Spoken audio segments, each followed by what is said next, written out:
Okay, can you see my screen? Are you colorblind? I can see it, and I'm not colorblind. Okay.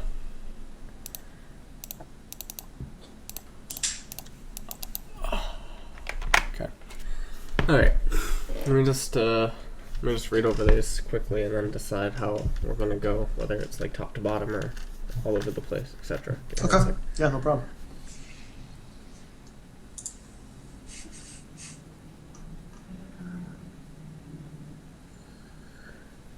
Teemo. Okay. Yeah, I'm a Teemo main. Yeah.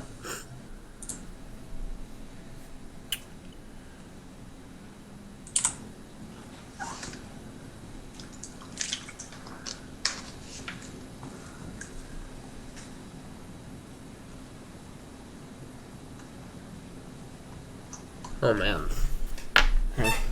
Some of these, well, it's important to note that some of these questions can be talked about for hours.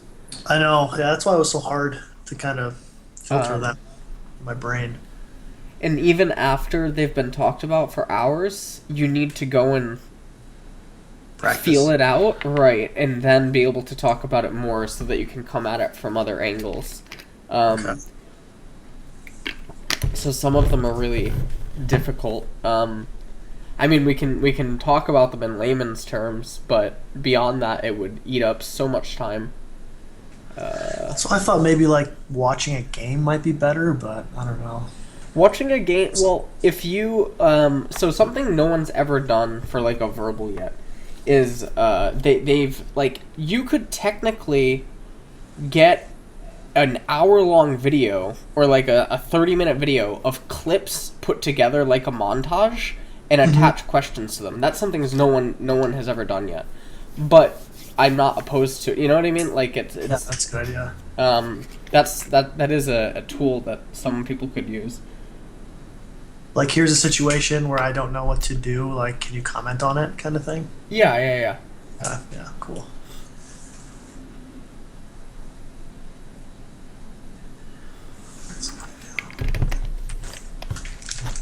What is your OPGG? Okay, I sent it to you in the question list, but I have two names. Let me just type them out. Probably easier.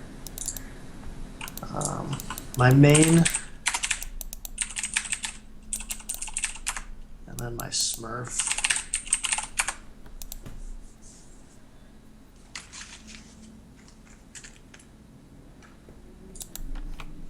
Okay.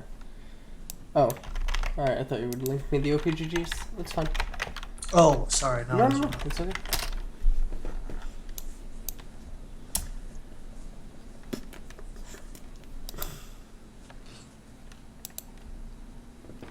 Alright, you're gold 3.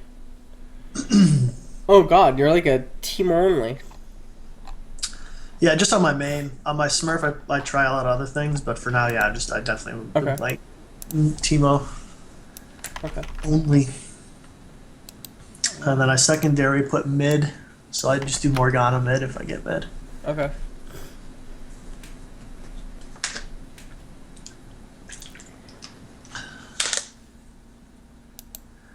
I started trying the Ginsu's after I watched you play it.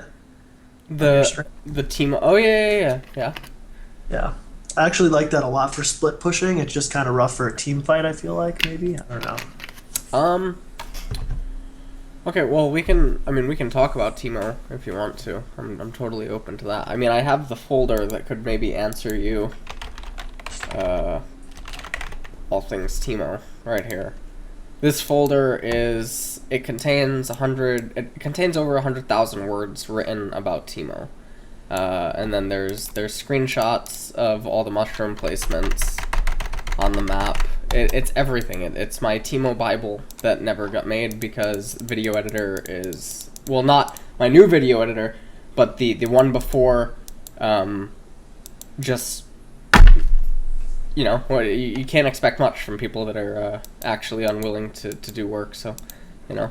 Yeah. But I could probably just give you that. I mean, well, I can't give you it, but I can give you stuff inside of it, or some stuff. Obviously, I can't give you the entire thing. Great. I mean, I just, that looks like it would be a really nice resource, but Yeah. so that's fine. Um, I can give you that. That's no problem. But that literally goes over everything. It shows the math between Runons and Gunsu, although it's not updated as of. It was updated to October. It was not updated after the change to some of the AP items, but for the most part, it's basically still going to be the same. The Runon's Wits End, Gunsu is going to deal more than Nashor's did. It's Teemo's strongest DPS build, because depending on who you're attacking, you can essentially deal true damage to some targets. And when Teemo's attack speed is 2.42, which is what I think that you get with the build, when it comes out to 2.42, I mean, you're hitting them with like 400 true damage. You know what I mean? You end up hitting them for about 1,000 true damage every second, and that's really rough because there's very few champions in the game that can deal with that. And he'll even shred tanks. Like, he'll shred 4,000 HP tanks that have 200 MR. And about he can 1v1 them and he'll kill them before they can kill him. So it's interesting. The problem with him though is he usually does suicide to do it. Like, even though he kills them, it's mostly a positional factor. Like, he demands so much attention, and you can't just let him not. You know what I mean? You can't let him go unchecked, because if he has Runon's Gunsu Wits and Sorkpen Elixir, he raises a tower, I think, in about 5.5 seconds or something. He kills it in 5.5. I think that's the fastest tower shred. It's even faster than Master Yi. So I started trying the Lsxyzcoaching too with it. It kind of makes it a lot faster as well, I think. Really? I don't know if that's good or not, but I figured it would be. The problem with it, the only thing I'm thinking, the Lsxyzcoaching's interesting, but the problem with Lsxyzcoaching is it falls off if, their entire base is open. Well, it doesn't fall off completely. But the one thing that you're missing by getting Lsxyzcoaching is you don't have Abyssal, which means that pen or that... Because Abyssal isn't necessarily just the pen, it's the MR. So when you factor in the steal from Wits End, it also means the AP carries generally can't come kill you. Okay. So, like, LeBlanc will actually die. If she distortion ends on Teemo, he can kill her before she can distortion back, because he's too tanky for her. Because he just has too much MR via the Wits End and via the Abyssal Scepter.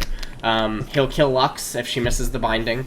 The only AP carry I think that can kill him, straight up, is either going to be a full AP Annie or like a Victor. He can kill Zeroth, he'll kill Morgana, he'll kill Twisted Fate, he'll kill... Who else is there, AP? He'll obliterate Lulu. It's not even a fucking... She just can't do anything to him. And that's how it goes. And when it comes to team fighting, though, in the later stages, you need the Runons, because it lets you apply Wits End to three people, and it's just too good. It's too strong. So, yeah. Okay. But yeah. All right. Anyways, that's pretty much that. So I can give you stuff like that. Outside of that, though, you've played about. So those stats are going to be a little deceiving, just because I tanked this account from like a platinum MMR down to a silver MMR, just playing Lucian and Caitlyn and just losing my ass off over and over and over and over again until I got down to silver, so I could start like trying new stuff, just so I can get an account into silver, because this is my Smurf. Wait, this is your Smurf? Meatface? Yes, that is my Smurf. Yeah. And your main is Teemo only? Yeah. So what I'm trying to do is I use my Smurf to try new things and maybe learn new champions so I can bring it into my main account. But right now I'm just kind of most comfortable with Teemo, trying to get, trying to climb with him. So. Are you just trying to be a Teemo one trick? No, I mean I want to. So the reason I started playing Teemo in the first place was mostly because his kit was so simple, and I wanted to learn to play the top lane, just kind of learn the macro side and not have to worry about mechanics. And so I figured Teemo was a lot of like strategy. I mean, to be good, it's really easy to play him, but it's like hard to play him well, I feel like. Yeah, he is. He is hard to play well. So I thought it would be a good way to just kind of learn the game. I've only been playing ranked since like middle of last year, so Okay. I'm just trying to get better, and I figured the easier champs are the better way to do that. And that was probably one of my, I think it was like ninth or 10th question was, what kind of dittos are there with Teemo that I can kind of maybe expand to in the top lane? Kale. But I thought, yeah, Kale could be a good one. Kale's a very close ditto to him in the sense that she builds almost identical. And they have a lot of similarity. I mean, Teemo in the laning phase, I don't view him as a lane bully. I view him sort of like the Joker, of top lane. Like, he's meant to be a bully, but he benefits much more from extraction and like bleeding of the opponent, more than he does than just killing them over and over. Like, Pantheon kind of thing? Yeah, he doesn't actually, like, obviously it's nice if he kills you 4 times in a row, and, he can do that against a lot of matchups, but there is so much more to gain if he can have, like, a 15 to 17 minute laning phase, and he's able to just have shrooms galore, and he gets a 3-1 CS advantage, which is something that he can do in a lot of matchups. It's not uncommon to have like 150 CS to like 60 or something, depending on what the matchup is. And then obviously there's some matchups that people think Teemo counters in, but actually he loses in, the most classic being Tryndamere. Teemo loses to Tryndamere. That's a tough one. It's really annoying, but a lot of people think that Teemo just beats him really hard, and that's actually not true at all. It's true if Tryndamere doesn't know what he's doing. Yeah. But if which is true of any champ then, right? Well, basically, if Teemo has 100 games, on Teemo versus Tryndamere, and Tryndamere has 100 games on Teemo Tryndamere versus Teemo, Tryndamere's gonna win. If it's a Tryndamere that has only played against a Teemo like 5 or 10 times, he's probably gonna lose. Right. Okay. And that just has to do with, because basically Tryndamere players don't understand the low HP fight that they're supposed to force to occur levels like 2 to 3. Like, basically, Tryndamere's supposed to make it so that he and Teemo both have like 200 HP or like 150 HP at like level 2. And from there, the Q spam and the threat of like a flash E crit, even through Teemo's blind, because his blind isn't strong enough at rank 1. The duration's not long enough. It's basically like Tryndamere's ability to feign lethal makes up the laning phase. And so on Teemo, what you have to do, and it's even inside of the book of Teemo, is you have to just leave E at 2 points, and then you have to put 3 points to Q, and then you max W. If you don't do that, Tryndamere always beats you. It's not even a match. But as long as you get the 3 points into Q, it's relatively fine.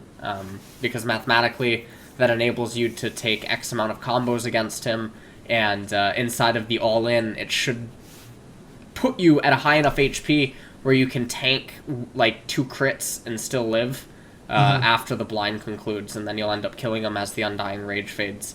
And that's pretty much it. So, yeah.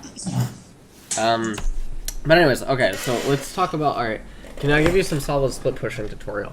So, the split push is weird because it's character dependent, and on top of that, it's also dependent on the opponent's champions, and it's also dependent on who your champions are, like on your team. For Teemo, it's even more so unique because there's the mushroom aspect that you have to learn about placing. Where do you stand? You have to think about who's going to come stop my split push. Where are they going to stand when they try to CS the wave? Are they going to come with a teammate? Do they have a pink ward? Do they have a sweeping ward? There's all these things that you have to entertain when you're doing it on him, and then especially like making use of his passive, like in the middle of the lane. Because if Tryndamere, so let's say that this is a bot tier 2, right? So you have the tower, you have the entrance, okay, and like blue buffs over here. You know what I mean? Yep. And then there's like wolves up here. Okay, so you have the entrance and you have this thing. Okay, so there's tower, and then there's this, and then there's the entrance over here again, and then down here is another tower. Okay.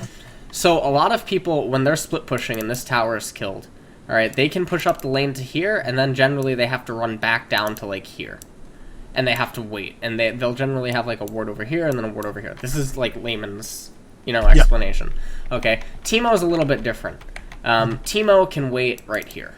Yep, and stealth. Okay, yeah. And he can stealth. And then if the opponent comes like this, dead. If the opponent comes up like this and they cross a certain threshold, dead. If the opponent, comes over here, they're allowed to live, but then if they try to go like this, there should be a mushroom right here, dead.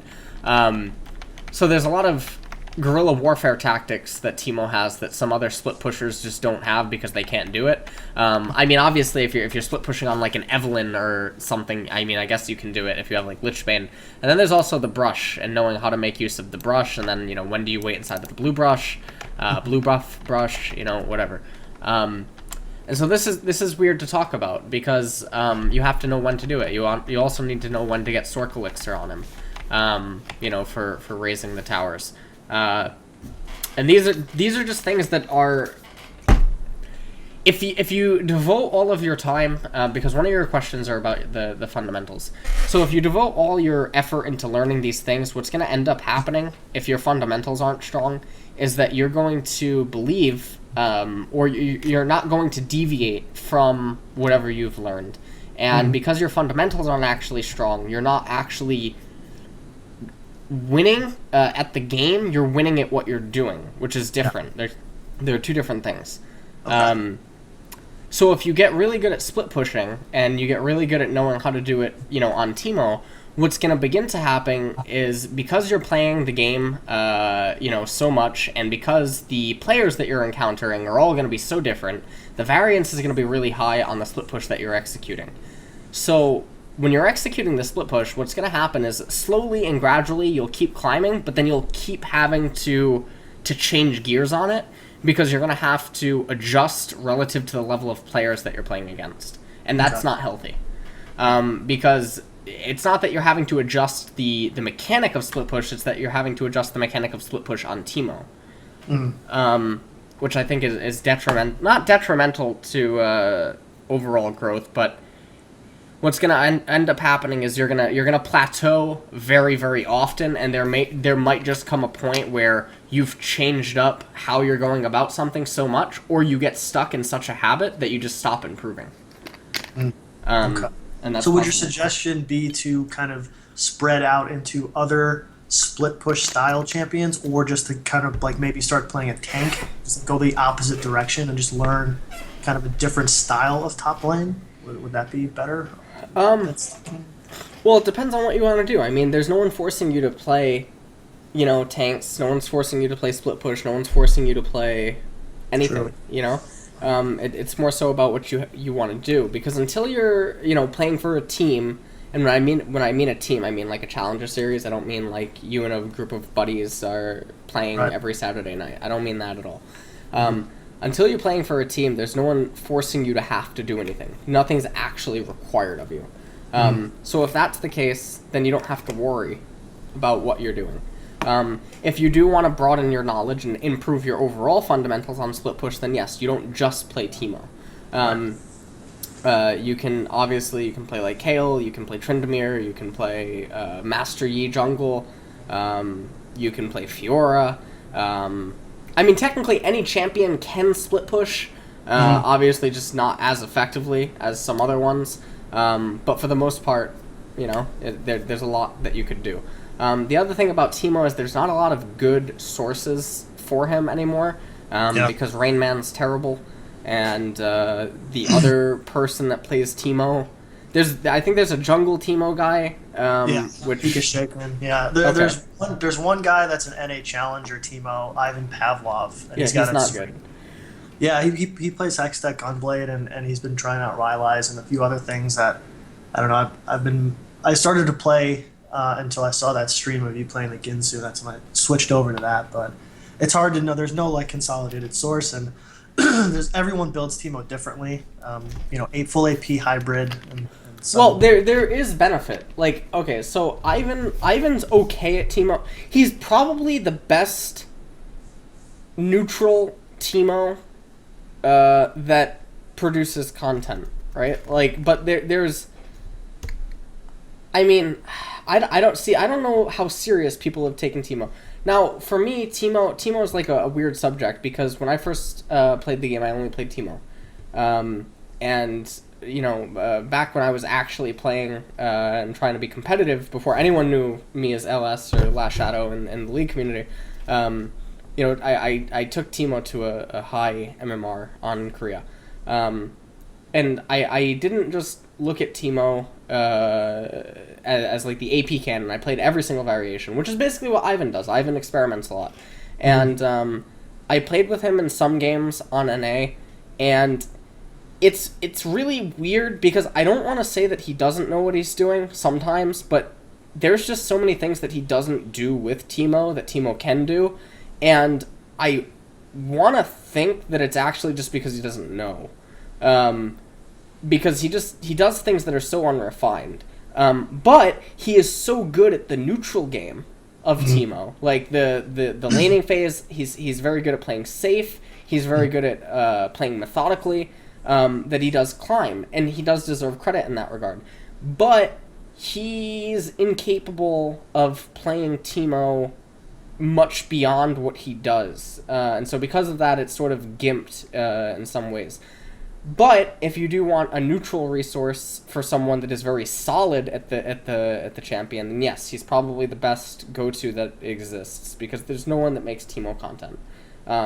Yeah, and that's what I kind of draw from his stream is kind of just understanding. I think, like, you know, he builds the Hex Tech just to be, I feel like, a little safer, I guess. Maybe Hex Tech's terrible. It's so bad. Yeah, I feel like it's got the lifesteal, but again, you're not going to be, I don't know, it's a lot safer of an item, I feel like, and it does so bad. Its itemization paths for him are absolutely terrible. If he actually played again, because you have to understand that NA top laners in NA are all atrocious. Okay. He's playing against people that they don't play against Teemo. They don't take the game that serious, and they're not naturally competitive. So he's able to get away with a lot of things that he just shouldn't. And that's just the god honest truth. You can't build Gunblade on Teemo. Like the wind up for it. Because one of the things about Teemo that's really nice, and I talk about this in the book of Teemo, is the fact that he benefits from epic items. I don't know if you ever played like World of Warcraft. No. But like epics were not nearly as difficult to obtain as like legendaries. And what I mean by that is, like, you look at his items, okay, and how much they cost in terms of gold. So like Teemo, here, like oh Jesus, Chiso item. Okay, so we're gonna go to here. We're gonna oh Jesus. Okay. So we're gonna go here, okay? So he needs, alright, so Nashor's isn't an item that he really gets. Alright, so he needs Wit's End, so 2,800 gold, okay? Then he needs Runon's Hurricane, 2,600 gold, okay? So he's at 5,400 gold. Other champions end up investing, like, look at this, 3,800. Okay, 3,800 in a BF sword in terms of an 80 carry is already, Teemo's already, you know, on two core items, and the 80 carry is on like 1.25. Yeah. You know what I mean? And those items aren't bad on Teemo. Like, he totally benefits from them. You know, just as much as an 80 carry is going to benefit from a Triforce and a BF sword. So because of Teemo's ability to accelerate very, very fast, because his items are all extremely cheap, he also has enhanced power spikes. As soon as Teemo gets Gunsu's, the lane changes. He goes from beating you to pulverizing you, and it's not even a contest. So if you complete your core item and Teemo completes his core item, his is infinitely stronger than yours. Just because he obtains it faster. There's no way to not obtain your cores as Teemo than another champion, and that's one of his strengths. That's one of his huge benefits, is that all of his items have the same build path, and not only do they have the same build path, their wind up is extremely similar. You know what I mean? Like, okay, so Stinger, or like when you're building into Wit's End, okay? So you get Recurve Bow, all right, 25% attack speed, okay? And then when you're waiting to build into Recurve Bow, you end up getting the Dagger, so you're at 36% attack speed. Well, the completed item only gives 40%. So in terms of attack speed, you're basically getting the same thing. If you have the no magic mantle, you're only 15 MR. So the only thing that you're really missing is that huge, disgustingly gross M-pen and the on-hit. Yep. So it's like they're fighting against you, and they're fighting against all of the base stats that the item provides, and then suddenly, like, this disgusting thing just occurs, where now Teemo is suddenly dealing 25 more pen to you. He's tanky, so if you're like a Lysandra top, you're like a Lulu, you're a Rumble or something like that, you no longer damage him either, and it's just the most bizarre thing in the world, where he just... He leaves lane, and he hops away in, like, a bunny outfit, and he comes back like fucking Meganar. And it's like, you don't know what's happening. It doesn't make any sense. And that's his strength. But when you build these really bizarre items, like, where is it? Hold on. When you build, what the fuck? Oh, I have two things selected, sorry. When you build Gunblade, 3400, okay? He gets 40 AD and 80 AP, okay?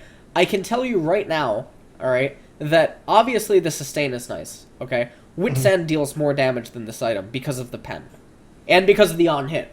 Because Teemo's AP ratio is on the... Like, I literally have, like, I think it's a 12,000 word fucking...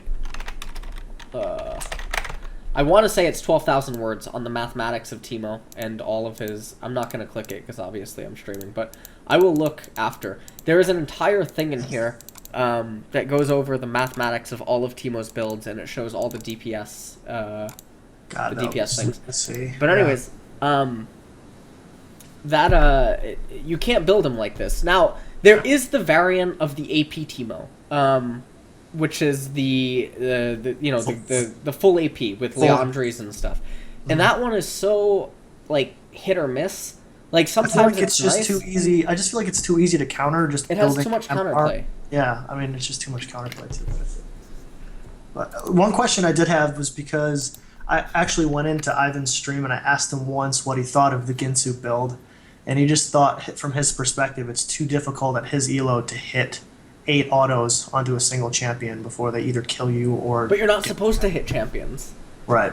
Teemo is literally supposed to be a suicide bomber. He takes the tower and he takes your life. That's how he's supposed to play. Like, so, well, I mean, obviously, you don't want to tunnel him into one thing. You don't want to contain him, like, into just doing one thing, because then you harbor on, that's the only thing I can do. That's not true. But the thing is that when Teemo's, like, here, okay, taking the tower in bot lane, and there's the entrance to golems, okay, here's the 2 little golems over here, they're hanging out, and Teemo's raising this tower. They have 6 seconds to respond if Teemo has 2 core items and a Sork Pen Elixir, or about 7 seconds. If he has 3 core items, it's about 5.5 or something, that he'll shred the entire tower, okay? So now, let's say that, let's say Fiora, okay, comes around here like this. If she hits a mushroom, she's dead. If she doesn't hit a mushroom, it's even. But what you can end up doing is, as you're attacking the tower, you can throw the mushroom on top of yourself and then keep hitting the tower. If they hit the mushroom, you just trade with them. It doesn't matter if they kill you, the poison's going to kill them in the end. Like, there's very few champions that can just appear in a lane and shove him out. And it doesn't matter how tanky they are. I'm sure that you know this if you've played the builds, but he just has too much penetration. He has 15 coming out of the Sork Pen boots. He has another 25, that's 40, okay? He gets 20 more from Abyssal Scepter, so that's 60 pen, plus Runes and Masteries. It's like, it's so sick how much damage they're taking. So he just lights it up. And realistically, the only people that can come and deal with him are going to be tanks, or they're going to have to come in pairs. But if they come in pairs, okay, the only benefit to the change to his mushrooms was going to be the fact that now they come out a little bit sooner. So if they're coming to you, you have a mushroom here, you have another mushroom here, you have another mushroom inside of this brush, etc. There's like these booby traps that they have to go through. And this basically alerts you, and it gives you enough time to get into a position that, benefits you. And if your team somehow doesn't understand that 4 is greater than 3, well then, I mean, there's probably no helping them anyway. But he is so fast that even if your team takes a 5v4, if they trade 2, you probably win. Right. Because he's too quick at killing towers. It's literally, it's the most disgusting thing in the world. The only problem is if they have a Twisted Fate, Yeah. Because then it's like one person comes to stop you, but then TF shows up behind you and it's a flank. And then the best thing that you can do is like TF is like wild carding in and his animation thing. You just throw a mushroom on it, and you try to kill him. Okay. Like you just try to take him down with you. It's like Drag Me to Hell. Like the gates open up and like Teemo's claw just like pulls on his leg. It's like brings him down with you. Like that's what you have to do. Oh God. What did I just do? I guess along those lines, then another question I have is, if my team doesn't understand the 4v3, and I'm on my way to split pushing, say topside, tier 2 tower, and my team isn't creating any pressure on the map, and they're just kind of farming jungle or just doing what they want, is that a time for me to just kind of back off and wait for my team to start pressuring something, or can I still split push on my own? You can still Teemo can still split push on your own. The only time where you have to start grouping is when you constantly are getting like beaten by their warding. Like if they just beat you to the punch on wards every single time, then they can successfully match you. Mm-hmm. And if they're matching you at every point, then what you need to do is you need to make use of your passive, and then you need to make use of your team fighting. And that's pretty much it. Yeah. Okay. Okay. Okay, we're good. Alright, sorry. We've been talking about Teemo for a while. But anyways, that's pretty much that. Let's get into other questions so we don't use up all the time on Teemo, because I don't even know how much we just talked about Teemo. Holy shit. Hour, yeah. We've talked like 35 minutes. But to be honest with you, like he is my main, so I don't mind if we talk the whole hour on Teemo, just because it's not a big deal. But. I mean, do you have all his shroom? Here, I'll show you the shrooms. I don't care. I mean, if there's anything that I can do to help you get this Teemo guide finished, I need a video. I need an editor. I also need the audio again because I deleted the audio because it was so many gigabytes. But I know someone that has the audio. So these are his Baron wards. Take note of them because the Scuttle Crab won't hit these. Okay, I literally spent hours. That's where I put them. Yeah. Yeah. Okay. Scuttle Crab won't hit these.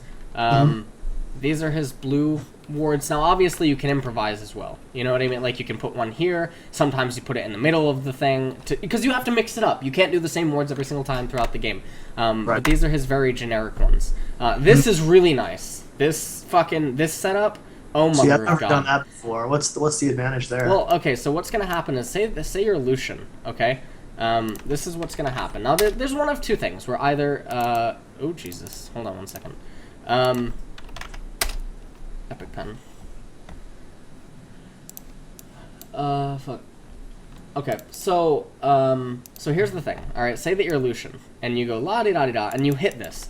There's one of two responses that will happen psychologically, okay? They will turn back immediately.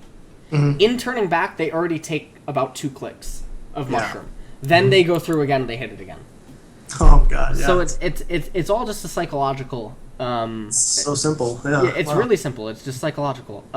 So that can end up happening. In the event that they hit it and then they go through again, that's such a big slow. That it's so fucking because it stacks. Or it doesn't stack, but it, you know what I mean? It restarts. So that's pretty big. So, you know, this is bot side. This is very important, these ones. Because this is how you coordinate your split push onto the tower here. Obviously, there's going to be some cases where, you know, you place another one here because you want, like, a line, you know, whatever. This is really good. The only thing that you can do to this one is you could move it over a little bit more like that, but if you are going to do that, then you need to have one angled like this, so it's like this, because obviously no one is going to walk in a fucking zigzag. No one's going to come in like this, hit this, and then go like this. Psychologically, it just doesn't make sense. Okay, and then on top of that, a human being, their natural fleer chase path is always going to be cutting corners. That's just a psychological fact. If you're trying to run from someone or run from something, a dog or anything, you always just take the corner. So that's why you place the mushrooms like this. But you want to understand that they have a hitbox. You know what I mean? So don't place them exactly on the corner, unless you're trying to confuse something or confuse someone. Mid Teemo's mushrooms, these are really critical. The one thing that's important to note is you can easily do that thing, but this isn't as powerful since the changes to his mushrooms, because they don't last as long, so doing stuff like that here isn't as effective. This is really fucking cute, though, for when they try to get greedy on you and do that. You know Lsxyzcoaching do this, okay? You have to know that they do this. So they think they're cute. So this is the only option. This is the only time that you do something like that. Additionally, imagine a trade happens right here. What do they do if they're the mid laner and they want to flash? Yeah. Okay. This is always going to be their route. So it's all mapped out. This is his dragon. Scuttlecrab won't hit this unless there's influence. Scuttlecrab will hit this, but there's nothing you can do about it. The brush one, obviously. But these are just his. This mushroom's really strong. This one. Yeah, I do that every game almost. And then this one's really strong as well. So you have to make sure that you're using these mushrooms. And then, anyways, you can just see all this. Like, top Teemo. These mushrooms are really nice, obviously. This one could be a little bit more optimal, but it could be okay. Well, we're not going to click on any of the text. But, and then I think that there is there's the tweet. I tweeted. Let me go and find it for you. I tweeted it. God, I don't even know how long ago. It's an imgur. It must be in. Pizza looks good. That pizza was really good. Okay. Let me find it for you.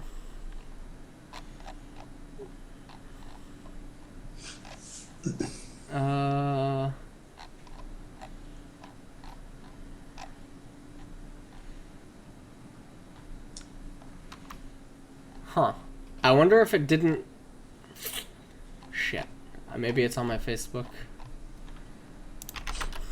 Alright, wait. I'll find it for you. We're not gonna count. We're gonna go 5 minutes over because I'm trying to find something. So don't worry about that.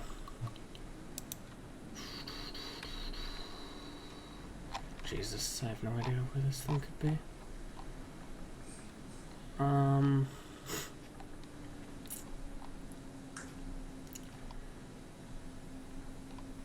God damn it. Alright, we're gonna do this. I'm literally gonna go through my entire Facebook and then I'm just gonna Control F. Okay.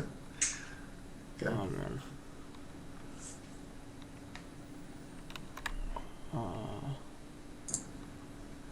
Oh geez, too many posts. Alright, wait. Let's do 2015. Let's do August. Maybe it would be in August. God damn it. If anyone in chat... Oh, here it is. Never mind. Someone in chat actually found it. See? Twitch chat is useful.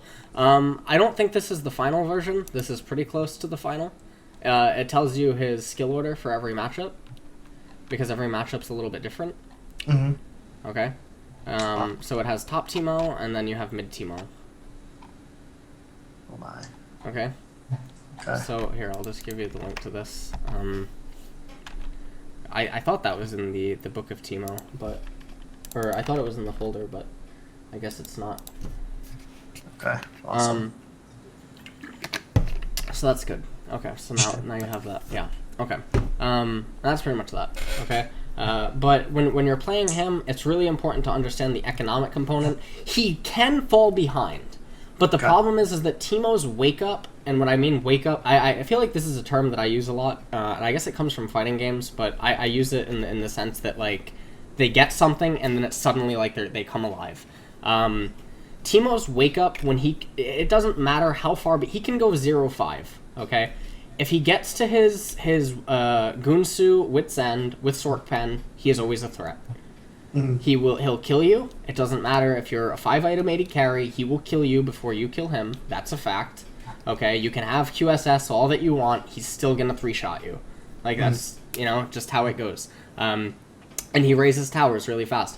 But if Teemo falls behind, it's a bitch. And that's something that I will credit Ivan for being able to do, is he's able to play teleport Teemo. And that's something that I have struggled with. Like, just because I feel like if you do play perfect, if like, you space perfectly, you play the mushroom game perfectly, you poke properly, etc., you don't need teleport. I think having teleport is bad. But it is an insurance policy. You know what I mean? If you do have it, and it can be really nice. In some matchups, though, you need to take exhaust, but I think I talked about that inside of the image.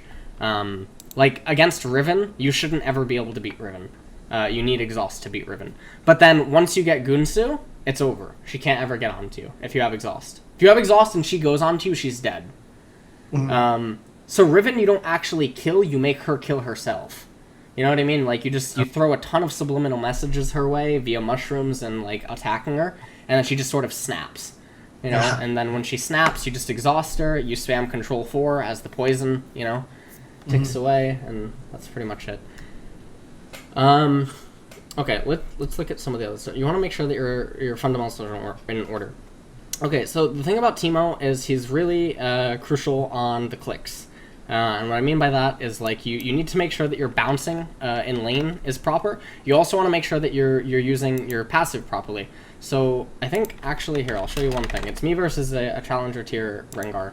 I think... So this is me versus a Rengar. This is just an example video. Because I asked a few one-trick ponies to come and play against me. For people that thought that they could win the lane.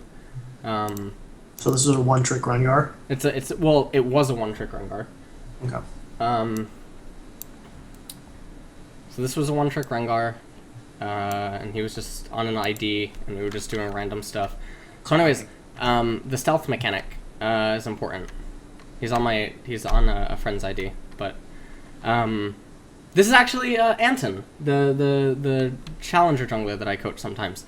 See this stealth mechanic? This is important because it enables you to get 2 auto attacks off from people that like to do bush kiting. If you don't make use of it, then you don't get 2 auto attacks, you just get 1. Yep. But for the most part, like, yeah, I feel like that was that was a misstep by me because I took too much aggro. But you have to understand, like, this, like the zoning. This is important. Zoning them, yep. Right. And it's important to obviously get level 2 before he does. And then you want to stay inside of minions depending on who you're fighting against. This is really important. Now, these are situations where, okay, so if some of these minions were really low HP, and then I would only miss 1 minion, I would just actually run all the way away from him. Like, I would chase him out of the lane. I would miss CS, but he would miss more. Right. And that's invaluable. You know, one thing I like to do against a Rengar, if it's frozen in the center, is if I can get some aggro off him. Yeah. And then when I take minion aggro, I just kind of run straight away from the brushes, which pull the minions away from the brush. Yeah. No, that works. That works as well. Yes. And then obviously you have to be aware of when you're gonna ward. I keep fucking up and missing CS this game, but he's dead anyway. Yeah, there you go. Ignite, yeah. He's already dead. But I messed up really bad. And now obviously he has teleport, so then he teleports back to the lane.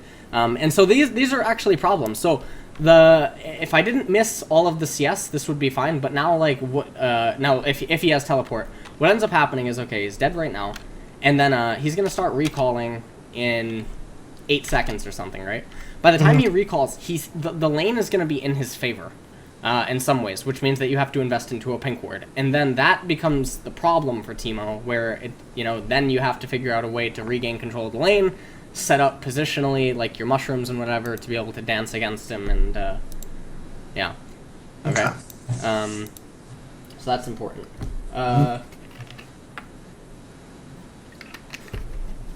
Anyways, you want to get better at shot calling. Try to bring back... You don't need to do this. You can, at the level of play... Like, the only thing that you need to do is you need to pretend that you're Chinese and all of them speak English, okay? Or, like, I can use any language, but just imagine that you don't speak their language. All that you do is just spam ping, okay?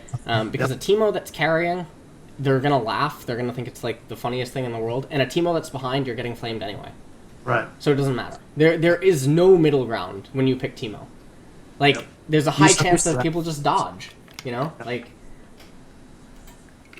but anyways, I mean, there's other... It's just a lot of times I feel like when I'm shoving to their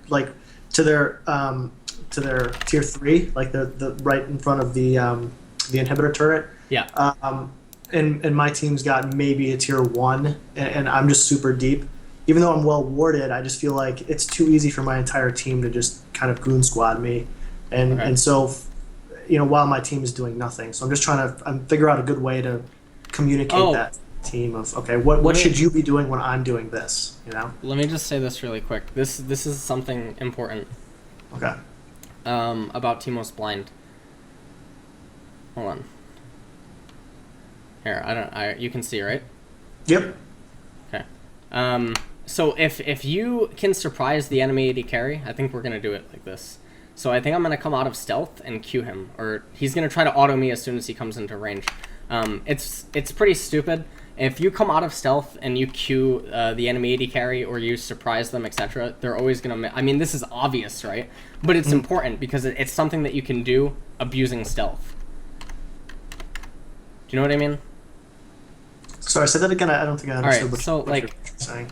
So if you're going into stealth in the middle of lane, yeah, okay, and then you instantly come out of stealth and Q, there's no way that they can. I mean, this is so it's so basic, but it's so simple. I know it sounds so simple and it sounds so retarded, and you probably think like, obviously I know that, but the other thing is, if he's moving into the enemy champion, right, and you blinding dart, you'll almost always get the edge, right? Like in terms of the blind and whatever.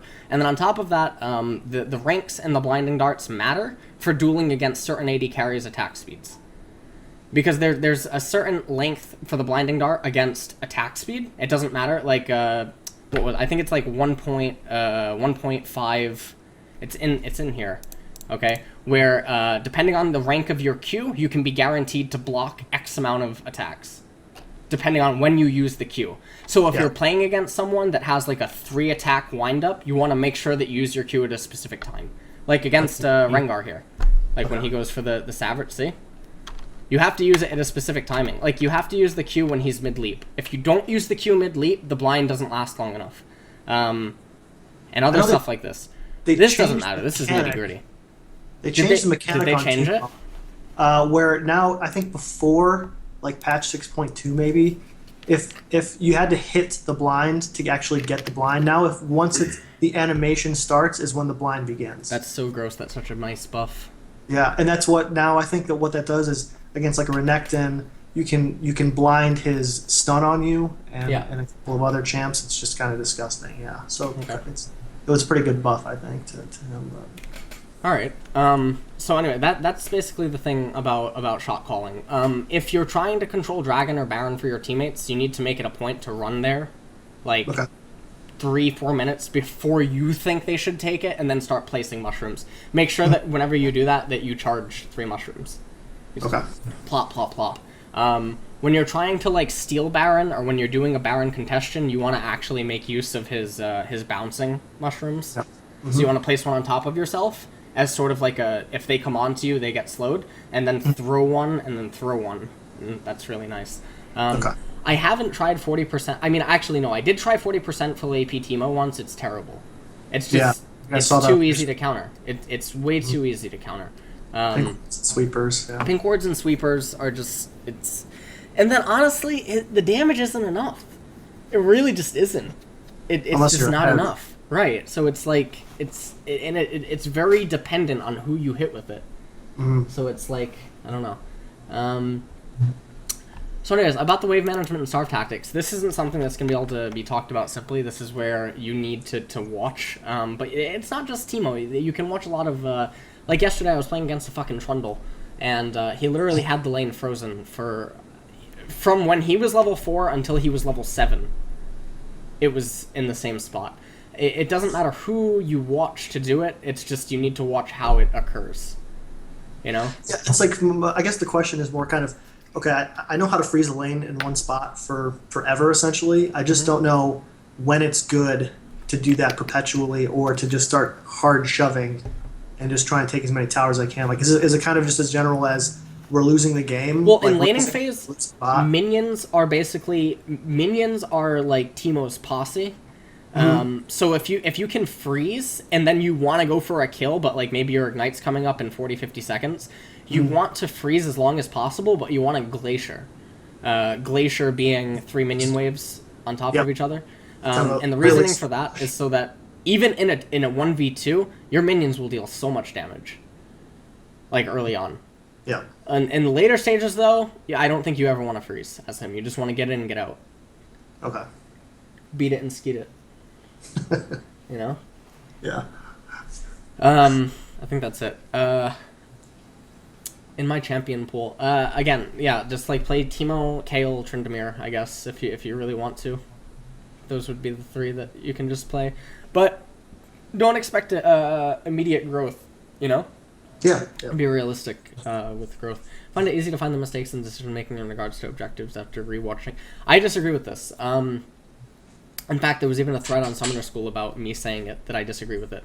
It's very easy to see the very basic mistakes, but when it comes to coming to a conclusion on what a macro mistake was, or what could you have done better in regards to the macro mistake, generally what can end up happening is, without a devil's advocate, or without someone watching it that is much better than you, you can end up actually coming to a bad conclusion. Yeah, that makes sense. Yeah. So that's the only thing Just there. get better players to watch my games. Yeah. Yeah. That makes sense. Help me understand the bot lane matchup better. Why? Well, no, this was because at the time I wrote these questions a couple months ago, I was playing support as my secondary.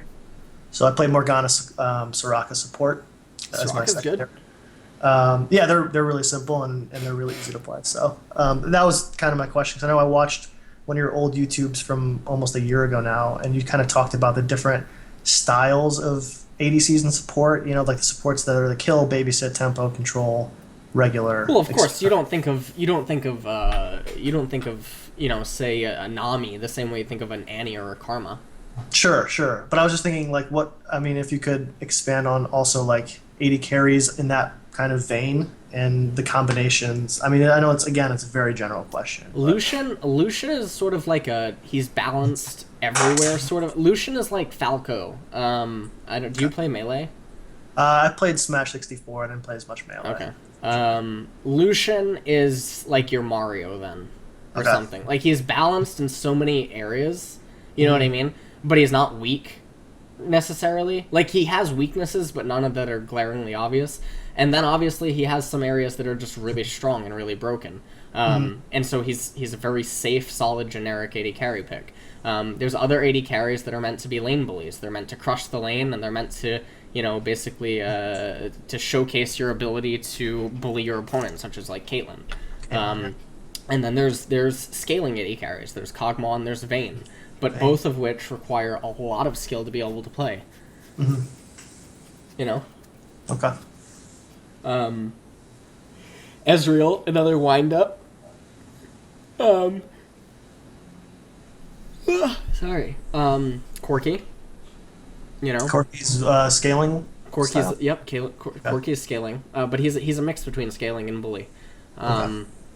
He's sort of like a robot that like charges up and then shoots a beam and then charges up and shoots a beam, because he does have these he has this roller coaster in terms of scaling, where he gets an item and then he's really, really strong, and then there's like downtime because other people get items, and then he gets another item and he's really, really strong, and then there's another downtime. Whereas like with Ezreal, it's like constantly going up a roller coaster. And then there's other AD carries that are really, really strong at the start, and then if they fall behind, it's a nightmare to try to recover, like Draven.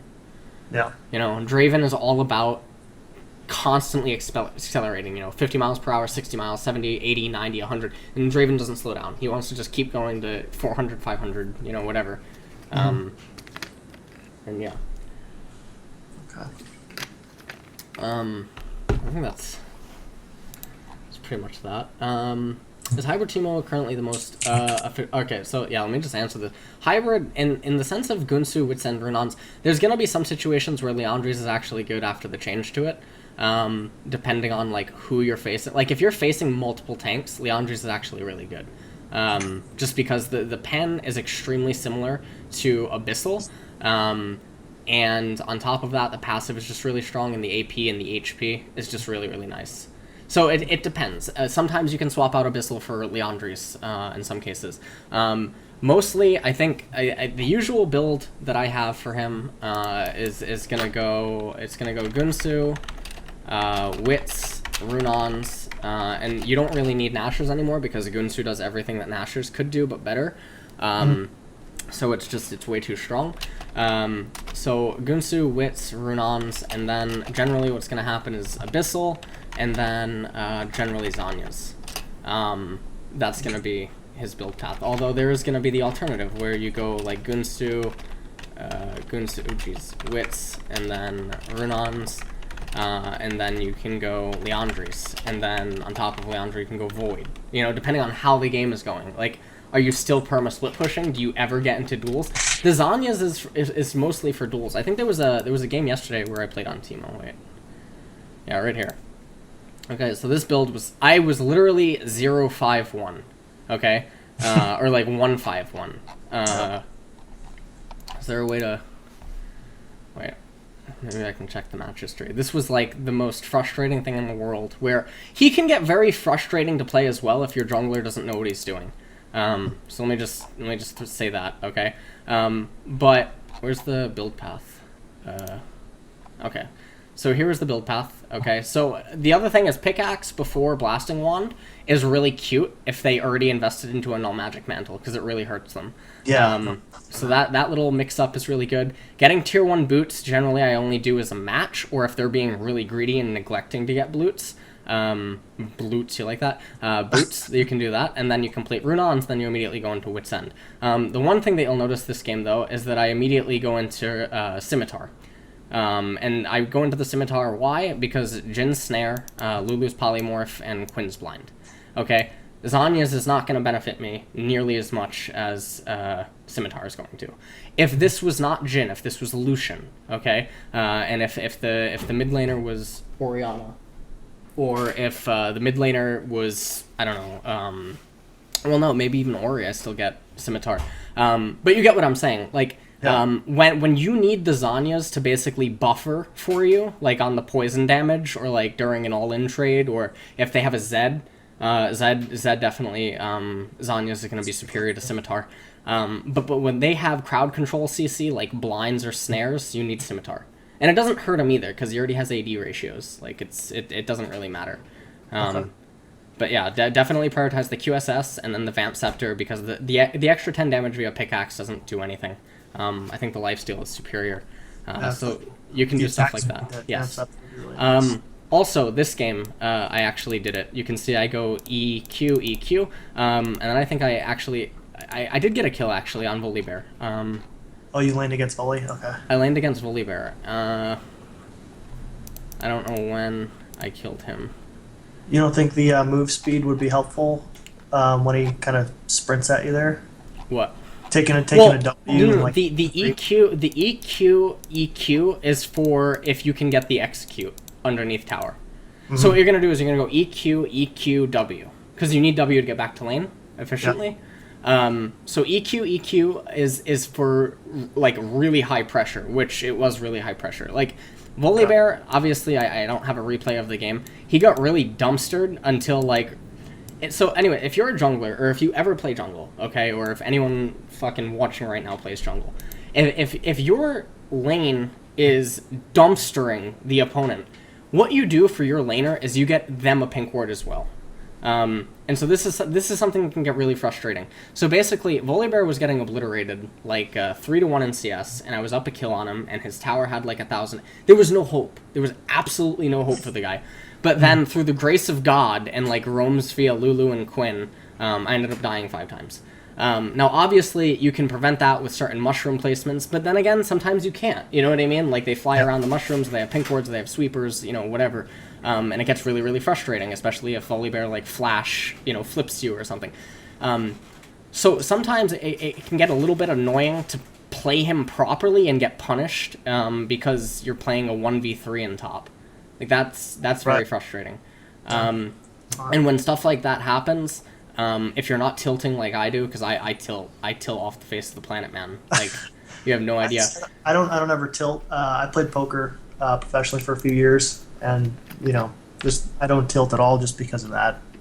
You know, I don't actually tilt nearly as much in poker as I do I won't say that I don't tilt in poker, because I just feel like I look at the game the same way as I did poker, where like, yeah, you have to accept losing constantly, right. And a lot of times it's not your fault. So a lot of times it is, but at the same time, like, you know, you can't let that. In League, I feel like if you're doing everything correctly, you always have aces versus ace king. Yeah, or something. You have something even grosser. You have like aces versus ace king flopping an ace. Right, right. So it's less variance, you're saying, right? Yeah, like they need like a royal flush or something, you know, like I don't know. So anyway, like I feel like there's much less value if you're playing, but I do not believe that a perfect player could win every single game. I don't think that a perfect scripter with a team of players basically somehow being able to process their thoughts together and then giving it, you know. No, I just don't think it's possible. I think you would still lose games because of teammates, but it would be very, very rare. You know, I mean, it's evident. Like you look at Dopa when he was climbing after the reset or something.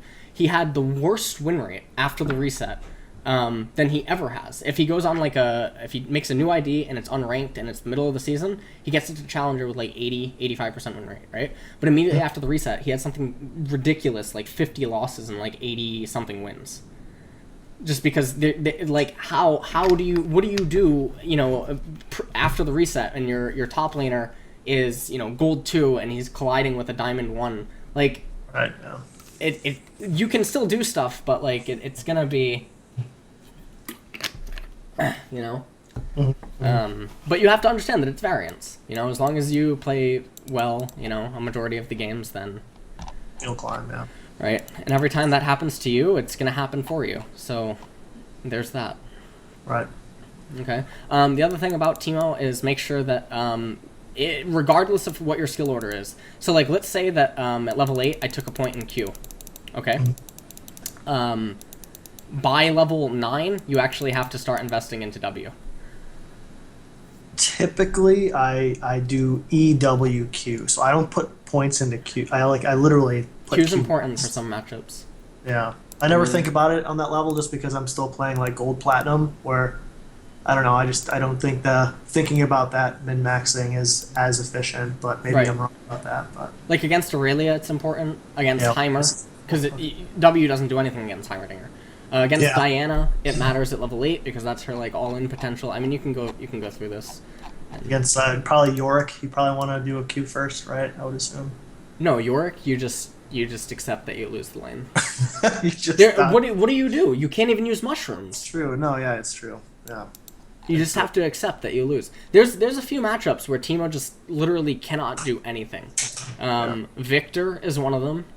Cassiopeia, right? Cassio, you can kill her early. Well, you can kill Victor early too. Ryze, you can't do anything. There's literally nothing you can do against him. Unless, like, he hits some... Even if he hits a mushroom, it's like he kills you before you kill him, because the blind does nothing. You know what I mean? It's like a race to who deals more damage quicker. And against Ryze, you have to go Wit's End first. Rumble is really annoying. Oh, Jace. Jace is a fucking bastard. I don't know if you've played an actual Jace, but real Jaces are, like, the stuff of nightmares. I haven't played a good Jace yet, to be honest. So annoying. It's so he gets all 4 abilities to start the game, doesn't he? Jace? Yeah. No. He starts with the ability to change. Oh, that's right. Yeah, melee to range. Yeah. But yeah. A couple of small questions that I have regarding the Teemo builds. So, do you ever build the boots of mobility and other? Like, I've been building that a lot just because it's easier. Sometimes I get swiftness. I'm sorry, not the Moby boots, the Swiftness boots. That's what I meant. Yeah, Swifty over the Sork shoes. Sometimes. Like if I'm accelerating out of control. Okay, if you're way ahead. If I'm really, really far ahead and they already have so many squishies anyway, with a 15 pen is just negligible, then yeah. Okay. You know, if I'm against like a Mundo, and Mundo's also interesting, by the way, because Mundo is one of the situations where there is an argument for Morellonomicon. Which can stunt his build, but you're gonna shit on Mundo in doing so it's kind of okay. But like if you're against like a Mundo or someone that's really slow, right, like 325 to 335 movement speed, and they're refusing to get boots, like they just have like their Doron shield, and then they have their core item, and then they're building into the next core item, you can just straighten them up with a boots of swiftness, because then it's like if they miss a skill shot, they're dead. So that's nice, you know. Okay. That's pretty much it. The Zizarot, I mean, I'll try it. Just and experimenting. give you It feedback. seems pretty good, but so you can see I buy the blue trinket every time because I like to be That's able bad. to ward. Yeah, because the only reason I do it is because I like to be able to ward ahead of me without actually having to go there, because like my teams typically don't ward well, so it's just I think it's just safer. That's my reasoning for it, but I figured I'd ask you why is it that Blue can be beneficial if you've already killed 2 towers. Like, if the bottom tier 2 tower or the top tier 2 tower is gone, then blue becomes okay. But generally speaking, the wards that he gets is so strong. Like, them in synergence with his mushrooms, it's just like you're literally map hacking 30% of the map. So, it's nice, you know? The other thing is kill Scuttle Crab a lot, because he's really strong at killing Scuttle. Yeah.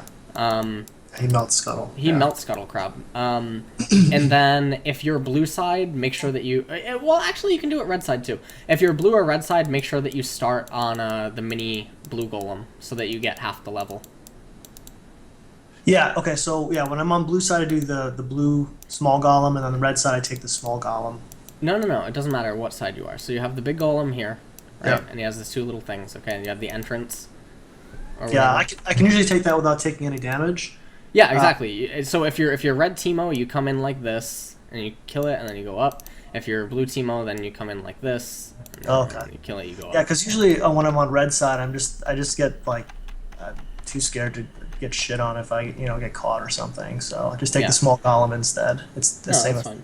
But yeah, okay. So I noticed in your streams too that you bought the potions, the blue potions, like mid game, like after Elixir. The elixir, yeah, for just having the one. I think you only had at that point maybe Ginsu or maybe Ginsu Witsend. When do you buy those? Like, what's your rationale behind buying those like mid game instead of like after you've got 6 items? Like that's in the mathematics. It's just because like this is what you're talking about, right? Yeah, yep. Where I just get them in the middle of a core item. Sometimes I get them sooner, but I was so far behind this game. I don't know. Let me see if I have another. Is there a way for me to view more of my games like this? I'm not sure. Okay, yes, apparently. Jungle Soraka, you know what I'm saying? Let's not talk about the Garen game. Oh, Error 500. I don't know, I guess I haven't played Teemo enough. Or I haven't played him.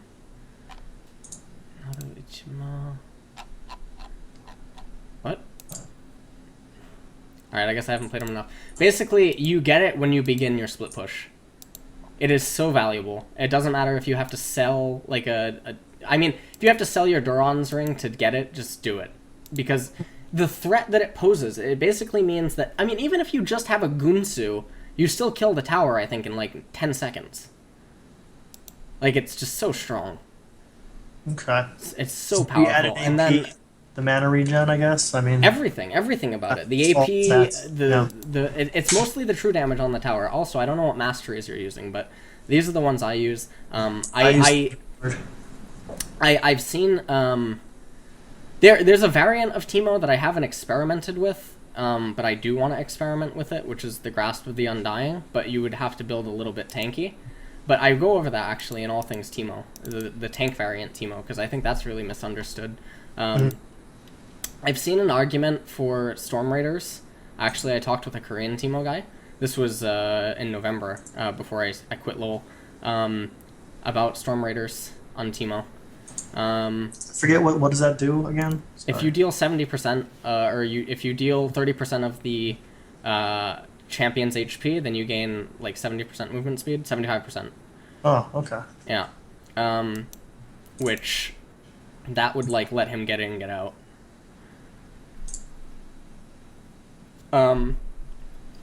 Also, I take this. I take the execute, like the, I don't know what it's called in English. Every champion you kill adds 1% damage. Oh, really? Okay. Yeah, I don't take the slow because the slow, like honestly, like the chances of you killing someone who are afflicted by your mushroom slow is just like so rare. Yeah. The only actually, I wonder, does Runons apply Rylai's? I don't think so. I think it's Or does just Witsa? Q. Okay, so I think Runan should apply maybe Frozen Mallet. Right? Frozen Mallet I used to get in some situations, but I don't do it anymore. And then obviously I take this. Although I can see an argument for taking this if you respect the player that you're going up against. But I think that the spell damage is too good because you deal basically true damage later on. The attack speed I think is basic. It's basically negligible. And then obviously I take the increased damage on minions. I don't take the cookie thing. This is something that I used to do. I also don't go whatchamacallit, corrupting pot on Teemo. I've seen a lot of people do that. I don't think it's very good. That's what Ivan does, yeah. Yeah. And then a lot of times, like this game, I took the 5% thing, but that was honest to God because I thought I was going to be team fighting. Generally, I take Bandit. Because late game, the Bandit will end up giving me like, I don't know, like 500, 600 gold or something, which I think that's really valuable. Yeah, that's pretty much it. Okay. But yeah, for Teemo, I mean, just watch Ivan. I don't play him nearly enough, and I don't know anyone else that actually plays Teemo. I know there's the jungle Teemo guy, but that's not a real... That you gotta understand that some people are really good at doing these really bizarre, weird things, but it doesn't make it good. Like, if he played jungle Teemo versus the same group of players 100 games in a row, like, there's gonna be weaknesses that get exposed. It's sort of like Alawi, because I was talking to some people about, is Alawi really bad? And most of their responses were, well, if they've never played against her, she's amazing. And then I'm like, okay, but if they've played against her, and they're like, yeah, she's terrible. So you gotta understand, you gotta factor that into determining whether or not you do something. Yeah. So I can't read Korean. Is that, what are your runes there? Can't read that. 3 AP Quints, 9 hybrid marks, although it should be 7 hybrid, 2 M-Pen, and then I had 9 armor, but usually I use 9 scaling HP. And then 9 flat AP because I just care about getting the advantage.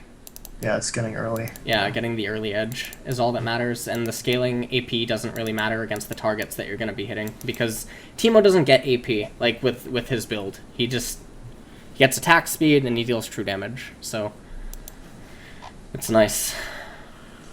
Okay. Cool. All right, man. That was awesome. All right. Anything else? Just message me on Skype. I will go through the Teemo folder thing and I'll try to send you some stuff that I can. Okay. Do you mind if I put this on YouTube, or at least if you like copy this onto YouTube somehow? Just yeah, I'm gonna do that. Don't worry.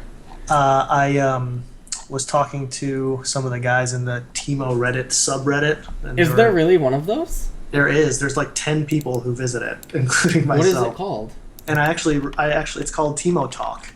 It's reddit.com/Teemo Talk. And I actually posted, I'm doing a session with you if anyone has questions to come, ask you.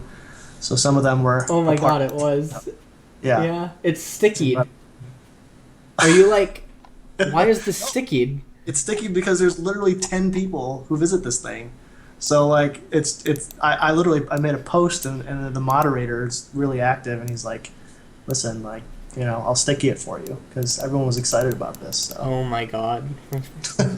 What is your ideal Teemo comp? Teemo, I will say this. I no longer pick him versus anything because the game has evolved too much. Like, I pick him as a counter. I'm actually, like... It would probably be different if I was actively playing him every single game, but I'm just not. But the edge that he grants at its high... Well, obviously at its highest, it can be a free win lane.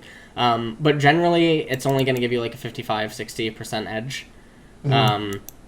If you know what I'm saying. So it's like... Yeah, it's not that big. Or it's going to be, like, 65 or something.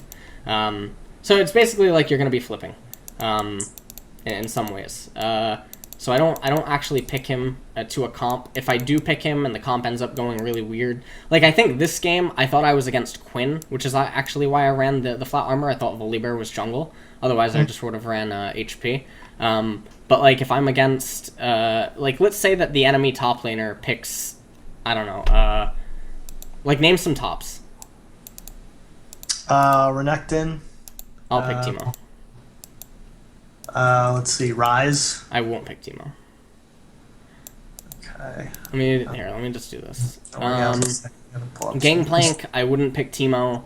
Gnar, you can pick Teemo, but it can be rough. Nasus, obviously, you pick Teemo.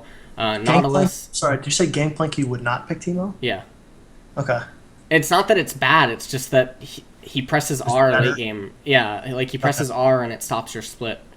And like the amount of like, because it's not just about him stopping your split, it's that your next minion wave doesn't arrive in time. So it's like it actually really does just stop you. It's really frustrating. Nautilus, you pick him. Nasus, you pick him. Nidalee, that's really rare, but yeah, you pick him. Darius, it's not as good as it was before for him, but it's still good. Diana, it's a skill matchup, but Diana has the edge. Rise, you don't pick him. Rammus, it's okay. Rumble should eat him. Renekton, you can pick him. Lulu, you can pick him, but it's like, if she doesn't want to fight, you can't. And so it's sort of like up to the Lulu player. Riven, I wouldn't pick him. Lysandra, depends on the color. Like, there's other picks that you can do. Like, it's very knife fighty, some of these lanes. Maokai, you can pick him. Malphite, if Malphite knows what he's doing, it can be really annoying ever since the changes. Mundo, it can be really annoying, you know, like to get the execute. Volibear, it's fine. Vladimir, it's really, you have to run a specific rune, and you have to run a specific rune page, and then you have to play in a very unique way, but he does beat Vlad. But I wouldn't pick him because of that. Poppy, the new Poppy, I don't have any experience with. Sion actually beats him. The new Shen, I don't have enough experience with it. I think Shen actually wins. He does a lot of damage. He does a lot of damage, then he blocks your autos with the W, so that's pretty frustrating. He beats Akali until she gets 6, and then it depends on how well you're playing. I would pick him into Akali. I wouldn't pick him into Swain. That's so disgusting. It's so disgusting. There's nothing you can do. Singed, you can pick him. Obviously Akali, you can pick him. Atrox, you can pick him. Annie will annihilate him. Yasuo is a skill matchup. He beats Yasuo slightly, but I wouldn't pick him. Echo, I wouldn't pick him. Olaf. Wukong too. Wukong's nice. Wukong's easy. Wukong is easy. Olaf is weird. Yorick, just run. Urgot, I don't have any experience on. Aurelia, I tried to get games in with Aurelia carries you, but we never got around to it. I only ever lost to, back when I was actively playing, like when I was trying to be a player and stuff, there was one Aurelia player that beat me, and it was Yunki. And it was because he did something no other Aurelias did, which was build Wit's End as the first item, and he was the only one that would ever give me trouble with Aurelia. I would pick it into Aurelia just because people aren't going to be intelligent enough, so that's fine. Alawi, I don't have any experience. Jarvan, it's really frustrating. You can pick him, but it's like you're playing against... It's much easier to kill him, but it's easier for him to kill you than like Darius. Zac, it's nice. Jax is really rough if the Jax is good, but if he's not, then it's a free win. Zed is really annoying in top lane, but it's nice in mid lane.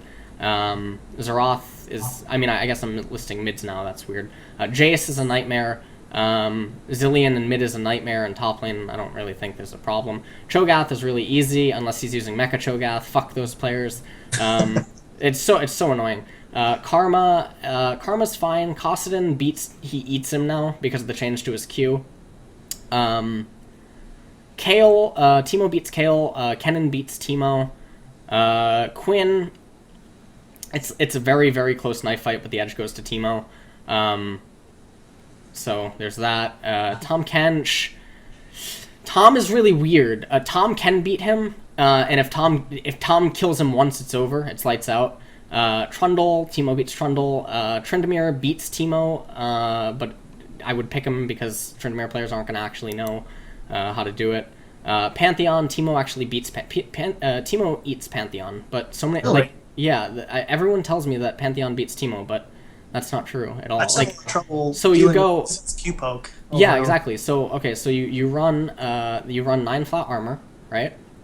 And so like if I'm going up against Pantheon, okay, the mastery page is just gonna be like this, okay. So like you do this, and then you do this. So you do everything that you can, right? Like defense wise, you get the HP here, you get the added HP from the cookies, you get the auto attack thing. This is it, right? And then what you're gonna do is you're gonna go cloth armor, and then instead of getting arm guard or like seekers, you're gonna get chain vest, and then you're gonna get another cloth armor, and then another cloth armor, and then you're gonna go seekers, and you just sit on cloth armor seekers, and then you go into wit's end. Because then the wit's end, because most commonly he's gonna go hex drinker, and then you're like, yeah, how's that? Is that 25 MR? You know what I mean? Like, Right. I think that's the exact number I steal. So like that's what you do to him. And then it's a pretty free lane, because once you have that much armor, it's just really rough. Okay. Okay. I think that's it. I mean, there's some other. He beats Talon. He beats Fiora. Donger is really bizarre for him. Although after the changes to the turrets, I don't know. I think Teemo might win.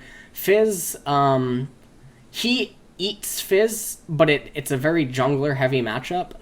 Hecarim, he annihilates Hecarim. So yeah, this is all fine. Now there's gonna be people watching this that are like, I don't know, they're really weird, and they're like they watch Pink Ward and they're like Shaco top. They're like, what about Shaco? Like I just can't deal with it, Like I don't know. And they're like, wait a minute, hold on, what about 80 Alistar top? Like, all right. Right. So that's pretty much it. Questions for my team: tips for someone just starting out. Tips for dealing with the thing about I guess I can answer this. I'm just gonna go through this and answer. Maybe you can gain anything. I don't care about the money or we're already over like almost 30 minutes, but I don't care. I really appreciate that. Yeah. Tips for someone just starting out is play him like an extortionist. He's basically, you want to view him as like a loan shark. You don't want to view him as like a bully, which is what I talked about at the very beginning. Tips for dealing with hating and reporting. You just have to deal with it. The reports are never going to hold actually any merit. You can't be reported for picking you can if you're intentionally trolling, but you can't be actually reported for picking a champion. The hating's interesting. This is what I said to you earlier on. If you're carrying, they think it's the funniest thing in the world, and you know that the enemy team's on tilt. If they fucking are losing to a Teemo, especially if he's carrying or like hard carrying. But if you're losing or you're behind anyway, they already hate you because you're Teemo. What is Teemo's best trick / tactic? That's probably the so bad it's good. Like, you have to learn to make use of the so bad that it's good. And what I mean by the so bad that it's good, here, let's open up a Rift Kit. Something that's like so bad that it's good, definitely it's a stealth mechanic. Obviously, there's going to be some weird wonky things that he can do, like when fighting Baron with, he can do like mushroom, like the leapfrog. This is a nice little Baron control if he's coming in from blue side, but generally that's not going to be the case. But anyways, the interesting thing that he can do, this isn't letting me move, oh, okay, is like when he's over here, okay? It's so fucking terrible to just randomly go invisible like here. Makes no sense in the world. Mm-hmm. But this is going to get you a lot of kills because this is what happens. You come up, you shove this, okay? And then, instead of going like this, where they maybe have a ward right here, okay, and then you go down like this, you just shove up to here, and then you come down like this, okay? And if they've realized what you're doing for the past few minutes, what's going to happen is Lucian's going to be standing right here, he's going to click here, he's going to be like, no, wait, mushroom. And then he's going to click back right, and then he's like, nah, there's no mushroom. And then he's going to click forward, and he's going to click back, and then he's going to click forward, and he's going to go through here. But before he goes through here, what's he going to do? He's going to blue trinket this. 100% of the time he's going to blue trinket this. Or it's already fucking pinked and he just doesn't think that you're here. You know what I mean? Unless he saw you like run up, but then depending on how it's angled in here, maybe he doesn't see you. So what's gonna end up happening is he's gonna walk through this route, and then here you are right here. It's the most bad thing in the entire world, and then he'll kill you. And then if he kills you here, this is it, because then Teemo gets to run up. Okay, he gets to run up here. He gets to do plop, plop, and then he already has this plopped, and then he comes back over here, and he places one more right here, and then the split push commences again. And then you come over, and you try to stop him, you hit this, and he runs down here, you're fucking Lsxyzcoaching, you ward hop over here, and then too late, there's a mushroom here, and there's a mushroom here, and then he just keeps running off into the distance like an ex-girlfriend that you can't catch anymore, you know? Yeah. It's like fucking, he's like Ho-Oh, dude, in the first episode of Pokemon, like, you just, and then they're like, okay, I guess we can't catch him, and they're like, and they hit this one, and then there's another one over here, they hit that too, and like the support's fucking feeling a little bit cheeky and decides that she needs wards on fucking Wraiths. So she comes over here, she hits this, and then she hits this one. At this point, she's standing over here, she's recalling. The jungler's that like missing half his HP, starts wolves. And then what are you doing? Okay? You randomly come out of stealth right here, you walk back up, you lay the traps again, right. And then it commences again. And then, you know, that's what Teemo does. And, you know, there's going to be a lot of times where people don't understand, okay, that 4 is greater than 3. Well, that's not a 3, but, you know, 4 is greater than 3. There's going to be a lot of times where this, you know, is not understood by your team. And then there's also going to be a lot of times where they don't think that 4 is greater than 3, but they do think 4 is greater than 5, okay, when they take the mid-fight for no reason. Yeah, you were on the inhibitor, but, you know, that would just require them to look in order to see that, so... that's pretty much that. I think that's really nice. What is the best item for Teemo that he sees? I think Runon's is undervalued a lot. Because I think it enables him to split show. It basically it adds so much time. I think he gains like 6 seconds per wave that he kills. In all seriousness, unless you know the lane is already like with it. You know what I mean? It's like really far behind him. Like Teemo's. All right, so like the tier 1 tower is here, and the minions are just passing it, and then there's no tier 1 tower here, and then Teemo's already here. Obviously, at this point, you can probably kill this wave before this wave would slow down, but Runon's is just so fast. And then inside of the team fights, it's just so strong. So strong. Because they can't be asked to attack you, and you're hitting multiple targets at once. And if you have, like, AoE, like, if you have, like, a Malphite ult into Teemo being able to just auto-attack, like, a group of 3 people, oh, man. So I think that's nice. Do you have a set time? Oh, okay. What last shot of things? I think Teemo needs buffs to honestly be... Well, I don't think... it's weird. I don't think he can be played competitive... Well, I don't... See, I would have to think about this more because of the changes that happened in the last few months. I used to think he could be actually used support. I didn't think he could be played top or mid, at least not for the last like year or so. If the changes to his mushrooms never happened, or the changes that he got in summer 2014, we were actually like SHC might have played it in LCS when I was the coach. But I think that he lacks a lot right now relative to all the new champions and a lot of the changes. But I would have to think about it more, so I don't know if he's not viable. Completely competitive. But even if he gets picked competitive, it is entirely just a cheese. It's not like he's actually capable of existing. You know, the fucking the weeks and whatever of constantly being picked and then nothing being found out to kill him. So, all right. So I think that's it. Okay. And that's pretty much it. Awesome, man. Well, I appreciate the time and especially going over. This was really nice of you. So. Yeah. Okay. All right. So yeah. Anything else? Just message me on Skype. Will do. Okay. Thanks, Austin. All right. Later. Bye. All right, see you, man. See you.